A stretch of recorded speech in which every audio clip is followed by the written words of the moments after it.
ഞാൻ വന്നോളൂ, ആര് വന്നോളൂ, ഞാൻ ഇവിടെ തന്നെ ഇരിപ്പുണ്ട്. കാരണം പോലീസ് പറയട്ടെ ഞാൻ ദാ ഇന്ന സ്ഥലത്തിരിപ്പുണ്ട്, അവർക്ക് അറസ്റ്റ് ചെയ്യാൻ അറിയില്ല. കൗണ്ടർ പരാതിയിൽ നടപടി എനിക്കെതിരെയും എൻ്റെ കുടുംബത്തിനെതിരെയും ഇപ്പോൾ ജാമ്യമില്ലാ വകുപ്പ് പ്രകാരം അറസ്റ്റ് വാറണ്ട്. ഇവർ ടൈപ്പ് ചെയ്ത് അയച്ചിരിക്കുന്നു, ഞങ്ങൾ തെറ്റ് ചെയ്തു, ഞങ്ങളോട് ക്ഷമിക്കണം, ആത്മഹത്യ അല്ലാതെ വേറെ വഴിയില്ല എന്നൊക്കെ എഴുതിയിരിക്കുക. സംസാരിച്ച് വന്നപ്പോഴത്തേക്ക് ഇവർക്ക് മൊത്തം കാര്യങ്ങൾ സമ്മതിക്കേണ്ടി വരുന്നു. ഇതിൻ്റെ രസമെന്ന് വെച്ചാൽ കുറ്റം ചെയ്തതിൻ്റെയും കുറ്റം സമ്മതിച്ചതിൻ്റെയും സർവ്വത്ര ഡിജിറ്റൽ റെക്കോർഡ്സ് നമ്മുടെ ഇരിപ്പുണ്ട്. പിന്നെയാണ് ഈ പണം ഇവർ എടുത്തിരിക്കുന്നതിൻ്റെ സ്ഥിരം കുറേ പേരുകൾ നമ്മൾ കണ്ടു. അത് നോക്കിയപ്പോൾ ഇവരുടെ ഭർത്താക്കന്മാരുടെ അക്കൗണ്ട്, പിന്നെ മറ്റേതൊക്കെ ആരാണെന്ന് നമുക്ക് അറിയില്ല, കാരണം അച്ഛനമ്മയുടെ ഒന്നും ഡീറ്റെയിൽ ഇവിടെ എടുത്തു വെച്ചില്ല. പിടിച്ചു തുടങ്ങി ചോദ്യം ചെയ്തപ്പോഴത്തേക്ക് ഇവർ മൂന്നിനും ജോലി വിട്ടുപോയി.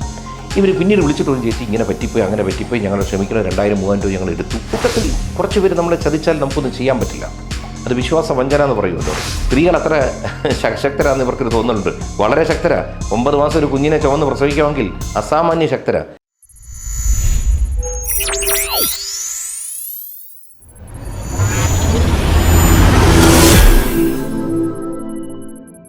ചേട്ടാ നമസ്കാരം. ഏകദേശം ഒരു 10-68 ലക്ഷത്തിൽ പുറത്ത് രൂപയുടെ ഒരു നഷ്ടം വന്നിട്ടുണ്ട് ചേട്ടൻ്റെ മകൾ നടത്തുന്ന ഒരു സ്ഥാപനത്തിൽ.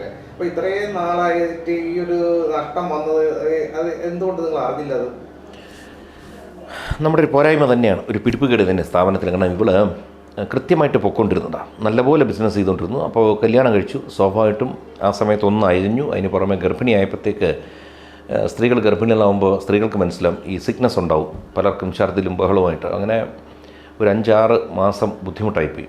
അപ്പോൾ ഇവിടെ ഇങ്ങനെ ആശുപത്രിയും ഇതും എണീക്കാൻ വയ്യ, ഈ സമയം നടുവേൻ എല്ലാം കൊണ്ടൊരു ഇതാണ് അവർക്ക്. അപ്പോൾ ഉള്ള ഹസ്ബൻഡ് പുള്ളിക്കാരൻ IT-യിലായിപ്പോയി, അവരുടെ ജോലിയുടെ ഇതും വേറെ. പക്ഷേ ഇവിടെ എന്ത് പറ്റി, ഈ സ്റ്റാഫിനെ പൊതുവെ എൻ്റെ ഒരു സ്വഭാവം അവൾക്കുണ്ട്. ഞാൻ ബ്ലൈൻഡ് ഫെയ്ത്ത് ഉള്ള ഒരാളെ എനിക്ക് ഇഷ്ടപ്പെട്ടാൽ ഞാനങ്ങ് ഇഷ്ടപ്പെടും, വിശ്വസിക്കും. ഏത് സമയത്ത് വെച്ചാൽ അയാൾ എൻ്റെ ആളാണെന്ന് പറയും. അങ്ങനെ എനിക്കൊരു സംഭവമുണ്ട്. അപ്പോൾ അതിനകത്ത് കുഴപ്പമില്ലെന്ന് ചോദിക്കും, പക്ഷേ ഇതിനകത്ത് ഗുണങ്ങളെ ഉണ്ടാവാറുള്ളൂ. ലോങ് ടേമിൽ നമ്മുടെ നല്ല സുഹൃത്തുക്കൾ മുഴുവൻ അങ്ങനെ ഉണ്ടായത്. പക്ഷേ കൂട്ടത്തിൽ കുറച്ച് പേര് നമ്മളെ ചതിച്ചാൽ നമുക്കൊന്നും ചെയ്യാൻ പറ്റില്ല. അത് വിശ്വാസ വഞ്ചന എന്ന് പറയുമല്ലോ. കാരണം ഇവളുടെ സ്ഥാപനത്തിൽ വർക്ക് ചെയ്യുന്ന മാത്രമല്ല, ഇവളുടെ ഏത് ചടങ്ങുകൾ, ഗർഭിണിയതിന് ശേഷമുള്ള ഓരോ ചടങ്ങുകളും സോഷ്യൽ മീഡിയ, അതിൽ ഇവരുടെ അടുത്ത് നിൽക്കുന്ന ഫോട്ടോ എടുക്കുന്ന 2 കുട്ടികളും എപ്പോഴും ഉണ്ട് അതിനകത്ത്. 3 പേരിൽ 2 പേര് എപ്പോഴും കൂടെ ഉണ്ട്. അങ്ങനെ ഒരു വിശ്വാസത്തിലിരിക്കുമ്പോൾ ഇവൾക്ക് പൈസ പോകുന്നുണ്ട്. പക്ഷേ ഇവൾക്ക് ഓൺലൈൻ ബിസിനസ് നടക്കുന്നുണ്ടാണ് ഇതിനകത്ത് കൃത്യമായിട്ട് ഈ പൈസ പോകുന്ന അറിയായിരുന്നത്. പക്ഷേ ഓഡിറ്റർ ഇങ്ങനെ പറഞ്ഞ സ്ഥിതിക്ക് ഇതൊന്ന് ചെക്ക് ചെയ്ത് തുടങ്ങി. അവിടെ നിന്നാണ് അതും പലരും വിളിച്ചു പറയാൻ തുടങ്ങി, ഇങ്ങനെ ഇവിടെ നിന്ന് QR കോഡിൽ പൈസ വാങ്ങിച്ചാൽ OC കിട്ടിയോടൂ. കാരണം അനിയത്തിമാരുടെ കൂട്ടുകാരികളൊക്കെ അങ്ങനെ ഒരു പർട്ടിക്കുലർ കേസിൽ നിന്നാണ് ഇത് ശരിക്കും പിടിച്ചു തുടങ്ങി ചോദ്യം ചെയ്തപ്പോഴത്തേക്ക് ഇവർ മൂന്നിനും ജോലി വിട്ടുപോയി. ഇവർ പിന്നീട് വിളിച്ചിട്ട് ചേച്ചി ഇങ്ങനെ പറ്റിപ്പോയി, അങ്ങനെ പറ്റിപ്പോയി, ഞങ്ങൾ ക്ഷമിക്കണം, 2000-3000 രൂപ ഞങ്ങൾ എടുത്തു എന്ന് പറഞ്ഞു. പിന്നെ അത് 2000-3000 മാറി ലക്ഷമായി. പിന്നെ അവർക്ക് വലുതായപ്പോൾ ഇവർ പറഞ്ഞു നാളെ രാവിലെ കൊണ്ട് തരാം. ഈ ലക്ഷമായത് നിങ്ങൾ എങ്ങനെയാണ് ഇത് കണ്ടുപിടിച്ചത്? ഇത്രയും രൂപ നഷ്ടപ്പെട്ടത്? ഇവർ വീട്ടിൽ വന്നിട്ട് ഇവരുടെ ഫോൺ വാങ്ങിച്ച് നോക്കി. GPayയുടെ ട്രാൻസാക്ഷൻ ഹിസ്റ്ററി എടുത്തപ്പോഴത്തേക്ക് അങ്ങനെ കിടക്കുന്നു, ഇവിടെ നിന്ന് എടുത്തിരിക്കുന്നു. ഇവരുടെ ഈ ഓഫീസ് ടൈമിൽ ചെറുപറ പൈസ എടുത്താൽ ഒരാളുടെ QR കോഡ് വെച്ച് എടുത്താൽ അടുത്ത 2 പേർക്ക് ഷെയർ ചെയ്യും, അടുത്തത് വേറെ ആളുടെ QR കോഡ് വെച്ച് എടുക്കത്തുള്ളൂ. പിന്നെ ഇവരുടെയിലൊക്കെ 2-3 ഫോണുകൾ കണ്ടു തുടങ്ങി. പിന്നെയാണ് ഈ പണം ഇവർ എടുത്തിരിക്കുന്നതിൻ്റെ സ്ഥിരം കുറേ പേരുകൾ നമ്മൾ കണ്ടു. അത് നോക്കിയപ്പോൾ ഇവരുടെ ഭർത്താക്കന്മാരുടെ അക്കൗണ്ട്, പിന്നെ മറ്റേതൊക്കെ ആരാണെന്ന് നമുക്ക് അറിയില്ല, കാരണം അച്ഛനമ്മയുടെ ഒന്നും ഡീറ്റെയിൽ ഇവിടെ എടുത്തു വെച്ചില്ല. അപ്പോൾ ഇതിൻ്റെ വ്യാപ്തി നമുക്ക് അവിടെ നിന്ന് പിടികിട്ടി. അപ്പോൾ ഇത് ഇവരുടെ ഫ്ലാറ്റിന് താഴെ വെച്ചാൽ സംസാരിക്കുന്നത്. അപ്പോൾ എന്നെയൊക്കെ വിളിച്ചു വരുത്തി, ഞാനും വരുന്നു. സംസാരിക്കുമ്പോൾ സ്വാഭാവികമായിട്ടും ശബ്ദം കൂടുമല്ലോ. അപ്പോൾ ആൾക്കാരും കൂടിയപ്പോൾ ഫ്ലാറ്റിൻ്റെ അസോസിയേഷൻകാർ പറഞ്ഞു ക്ഷമറെ ബുദ്ധിമുട്ടാണ്, ഇവിടെ ഇരിക്കരുത്, ഗസ്റ്റുകൾ വരുന്നതാണ്. ന്യായമായ കാര്യം.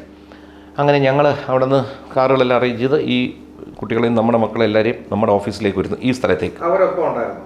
പിന്നെ അല്ലെ ഭർത്താക്കം ഈ തട്ടിക്കൊണ്ട് പോയി എന്നൊരു പരാതി അവർ കൊടുത്തതായിട്ട് പറയുന്നു. താങ്കൾ തട്ടിക്കൊണ്ട് പോയി ഭീഷണിപ്പെടുത്തി എന്നൊരു പരാതി പറയുന്നുണ്ടായിരുന്നു. അതെ. അപ്പോൾ അത് നിങ്ങൾ ഈ സംസാരിക്കാൻ വേണ്ടിയാണ് കൊണ്ടുവന്നതിനെ കുറിച്ചാണ് അവർ പറയുന്നത്. അതെ.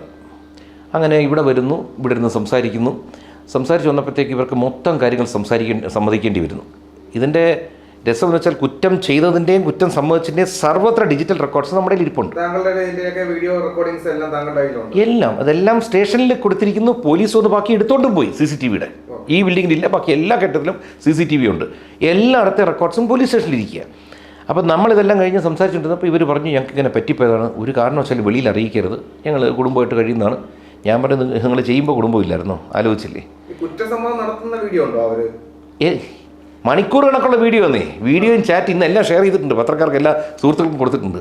എവ്രിത്തിങ് ഇവർ ടൈപ്പ് ചെയ്ത് അയച്ചിരിക്കുന്നു, ഞങ്ങൾ തെറ്റ് ചെയ്തു, ഞങ്ങളോട് ക്ഷമിക്കണം, ആത്മഹത്യ അല്ലാതെ വേറെ വഴിയില്ല എന്നൊക്കെ എഴുതിയിരിക്കുക.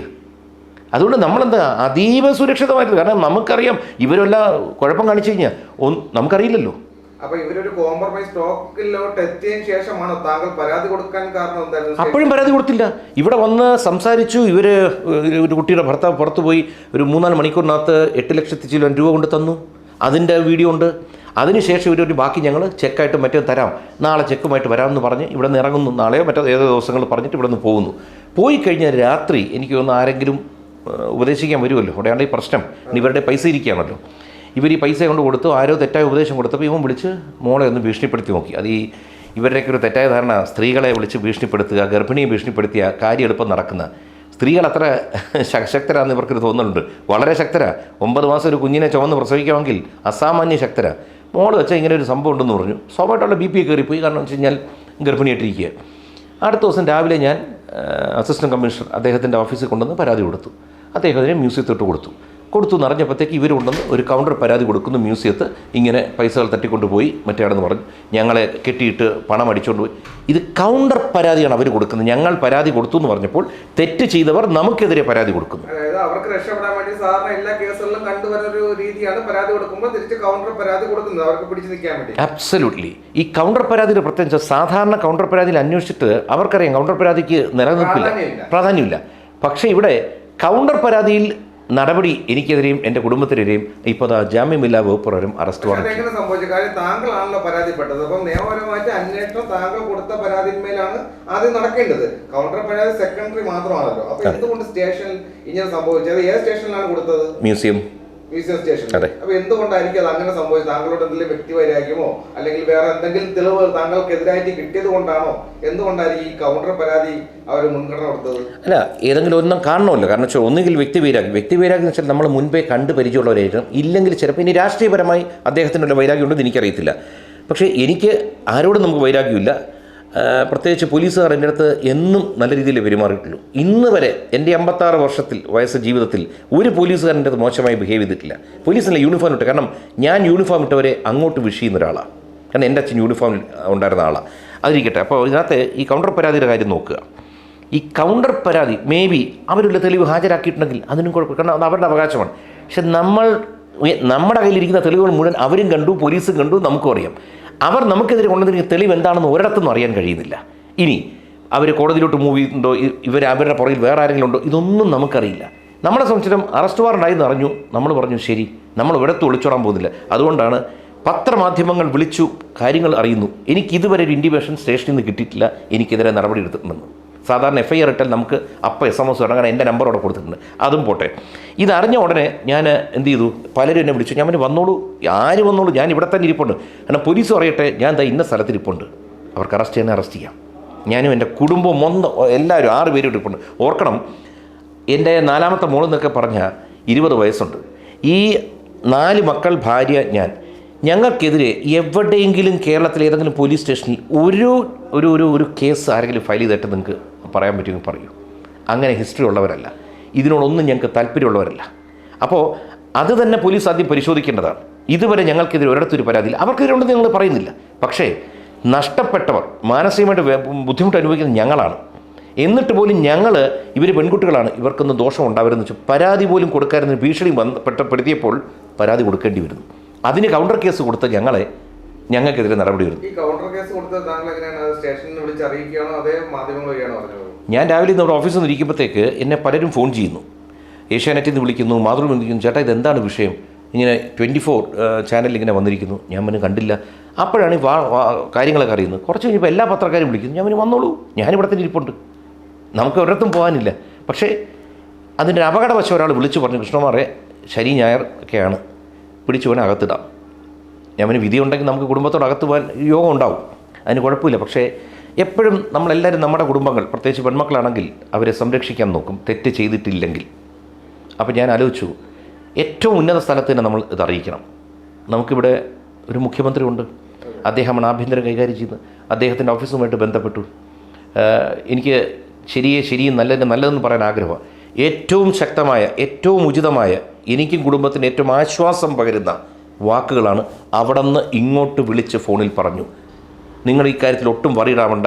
കംപ്ലീറ്റ് ഇവിടെ നിന്ന് അന്വേഷിച്ചിട്ട് ന്യായമായ സംഭവം, ന്യായമായൊരു നടപടി ഉണ്ടായിരിക്കും എന്നൊരു ഉറപ്പ് കിട്ടിയിട്ടാണ് ഞാനിപ്പോൾ ഇവിടെ ഇരിക്കുന്നത്. പക്ഷേ പോലീസിൽ നിന്ന് താങ്കൾക്കെതിരായിട്ടൊരു നടപടി ഉണ്ടാവാൻ ഒരു സാധ്യതയില്ല. കാര്യം തെളിവുകളെല്ലാം നിങ്ങളുടെ പക്കലുണ്ട്. കാര്യം അക്കൗണ്ട് ട്രാൻസ്ഫർ ചെയ്തത്, അങ്ങനെ ഒരുപാട് കാര്യങ്ങൾ അവരുടെ ഭാഗത്തു നിന്ന് ഒരു തെളിവുമില്ല. കാര്യം എന്ന് പറഞ്ഞാൽ നിങ്ങൾ അവരെ വീട്ടിൽ വിളിച്ചുകൊണ്ട് വന്ന് നിങ്ങൾ ഫുൾ വീഡിയോ റെക്കോർഡിംഗ് ആണ്. നിങ്ങൾ രീതിയിൽ ഉപദ്രവിക്കുന്ന വീഡിയോ ഇല്ല, ഒന്നുമില്ല. പോട്ടെ, ഞങ്ങൾ കൊടുത്തിട്ട് പോട്ടെ, അവരുടെയും ഫോൺ ഇരിക്കുക. അവരെല്ലാവരും ഫോൺ ചെയ്യുന്നുണ്ട്, സംസാരിക്കുന്നുണ്ട്. അമ്മയെ വിളിക്കുന്നു, അച്ഛനെ വിളിക്കുന്നു, അവരോട് ചോദിക്കുന്നു പൈസ കൊണ്ടുവരാൻ പറ്റുമോ. അപ്പോൾ അവരുടെയും ഫോൺ ഇരിക്കുക, അവരും റെക്കോർഡ് ചെയ്തിട്ടുണ്ട്. ഇത് മുഴുവൻ അവരും ഫോൺ എടുത്തിട്ടുണ്ട്. ഞങ്ങൾക്ക് ബുദ്ധിമുട്ടില്ല. അതും പോലീസ് എൻ്റെ കാണുമല്ലോ. അവർക്ക് റിലീസ് ചെയ്യാം. അവർക്ക് ഇന്ന് ടി വിയിൽ ഇടട്ടെ, നമ്മളാരും തടയുമോ? താങ്കൾക്ക് ഇനി എന്താണെന്ന് മുമ്പോട്ടുള്ള ഒരു കോംപ്രമൈസ് ആയിട്ട് അവർ വന്നു കഴിഞ്ഞാൽ കോംപ്രമൈസ് ആണോ, അതോ കേസ് തെളിയിച്ച് സത്യം തെളിയിച്ച് അവർക്ക് ശിക്ഷ വാങ്ങിച്ചു കൊടുക്കുകയാണ്? എന്താണ് ഇതിപ്പോൾ നമ്മൾക്ക് എന്ത് ചെയ്യണമെന്ന് പോലും അറിയാൻ പറ്റാത്തൊരവസ്ഥ വരും. അങ്ങനെയുണ്ട്. കാരണം വെച്ച് കഴിഞ്ഞാൽ നമുക്ക് ഇതിന് മുന്നോട്ട് പോയേ പറ്റൂ, നിയമ നടപടിയായിട്ട് തന്നെ പോകണം. കാരണം അത്ര ഭയങ്കര ഒരു ക്രൈം നടന്നു. നമ്മൾ എന്നിട്ട് ഒത്തുതീർപ്പിന് പോകുന്നു, പരാതി പോലും കൊടുക്കാതെ.